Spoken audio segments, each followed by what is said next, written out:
செல்வோம். சரி விட மாட்டீங்க. இதெல்லாம் ஒரு நேரம் தப்பிச்சுக்கலாம். நீங்க கொஞ்சம் முன்னாடி எடுத்து வச்சீங்கன்னா நாங்க பின்னாடியே வந்துருவோம்.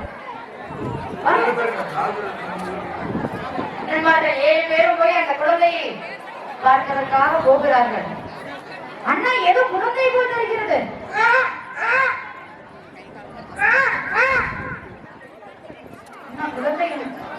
குழந்தை தானா?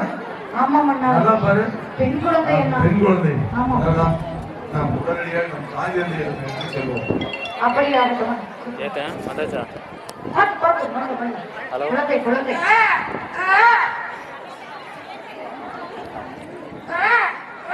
குழந்தை என்ன செய்வதா? சந்தோஷமாக பெற்ற தாயே உன்னை சரணடைந்தோம் நாங்கள் தாயே.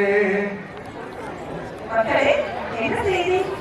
இல்லை, நம்முடைய பள்ளிகளுக்கு ஒரு அழகான பெண் குழந்தை இருந்தது. தாங்கள் மறந்தீர்களா? பெண் குழந்தையா? இவ்வளவு ஏக்கம் எனக்கு.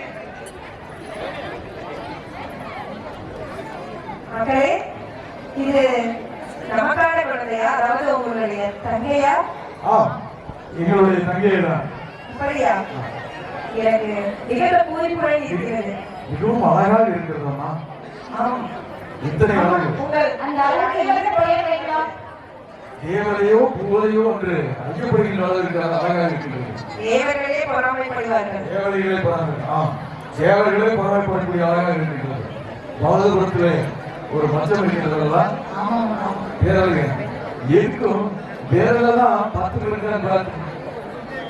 எச்சரிக்கையா இருக்கும் போது எல்லாம் பொருத்தமாக இருக்கிறது. எல்லாம் பொருத்தமா இருக்கு. பேரெல்லாம் அழகாக இருக்கிறது. தட்டக்காய் போல இருந்தாலும் எண்ணிக்கை ஏதாவது கொஞ்சம் எச்சரிக்கையா இருக்கிற போது அதுக்காக பார்க்க. மக்களே, இந்த தங்கையின் பேர்களை நீங்களே எழுதுங்கள். சரி. இப்படிப்பட்ட அழகான குழந்தைக்கு என்ன பெயர் வைப்போம்? தாய் நீங்கள் ஒரு பெயர் சொல்லுங்கள். இல்லை, நம்முடைய சிறிய தம்பியை கேட்போம். லேட்டஸ்டாக பேர் சொல்லுவோம். நான் ஏன் பொசசி பசப்புகலி என்று நினைக்க கூடாது? பொசசி பசப்புகலி. பொசசி பசப்புகலி. இல்லையண்ணா, பொசசி பசப்புகலி. பசங்க பேர் வேண்டாம், வேற ஏதாவது பேர் இருந்தா சொல்லுங்க. இப்ப இருக்கக்கூடிய நவீன பெயர். திரும்ப சொல்லு. நவீன கூட பேர் வச்சிருக்காங்க. பொசசி பசப்புகலி. பொசசி பசப்புகலியா? என்னதான் நீ தமிழ் வாத்தியார் படிக்கிறீங்கனாலும் இப்படி எல்லாம் அநியாயம் பண்ணலாமா? நீ ஏதாவது சொல்லு. நீ உன்னோட நீயே வச்சு வைக்கிற. நீ ஏதாவது சொல்லு. எல்லாம் தமிழ்ல அப்படியா? தமிழினி. அது நிறைய பேர் முதல்ல வச்சுட்டாங்க. நான் சொல்றேன் பொசசி பசப்புகலி தான் கொஞ்சம் நல்ல பேர். அண்ணா இதழி என்று வைப்போம். இதழி. இதழியா? ஐயோ, அது பின்னால பிரச்சனை ஆயிடுமே. குழி வந்து குழி வச்சிடலாம். குழி. ஐயோ, அதெல்லாம் வேண்டாம். நம்ம பாரம்பரியமான பேரு ஆட்டுக்கல் குப்பக்கான்னு வச்சுக்கலாம். ஆட்டுக்கல் குப்பக்கா இல்ல, எங்க அப்பா பேரு கருப்பாயன்னு வச்சுக்கலாம். எங்க அப்பா பேரு கருப்பாயன். சிவப்பாக இருக்கிறது. அப்ப வெள்ளாயம் வச்சிடலாம். சிவப்பாய் வச்சிடலாம். வெள்ளாயம் வச்சிடலாம். அக்கா இதெல்லாம் வச்சுக்கலாம். அக்கா அக்கா இதழ் அருவின்னு வைங்க. இதழ் அருவி. பின்னால பிரச்சனை ஆயிடும். யாரும் வருத்தப்பட வேண்டாம். பள்ளிக்குழியில் கேட்டால் அல்லவா, அதற்கு பொருத்தமான பெயராக பள்ளி என்று வைக்கலாமா?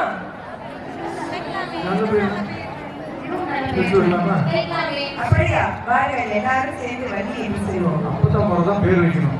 அப்பத்தா வந்திருக்காங்க. அப்பத்தா பேர் வைக்க சொல்லுங்க. அப்பத்தோட கொண்டு கொடுங்க. பேர் வைக்க சொல்லுங்க. குழந்தைக்கு அப்பத்தா தான் பேர் வைக்கணும். பேர் வைங்க.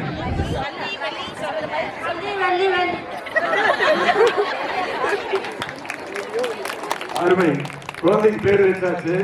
அடுத்து என்ன பண்ணணும்?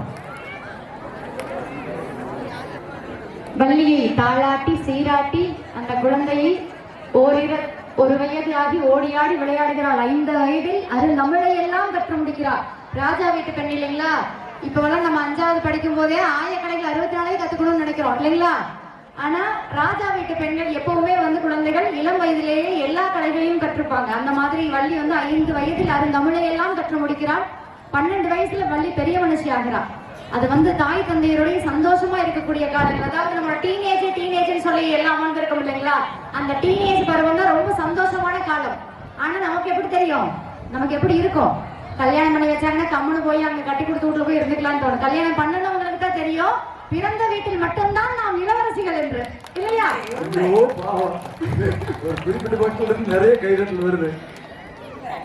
அதாவது இப்ப இருக்க ஆண்கள் கூட இப்பதான் உறுதியா இருக்கு, பயப்படுத்த வேண்டாம். பின்னாடி சந்தோஷமான காலம் முடிய போகுது. மாமா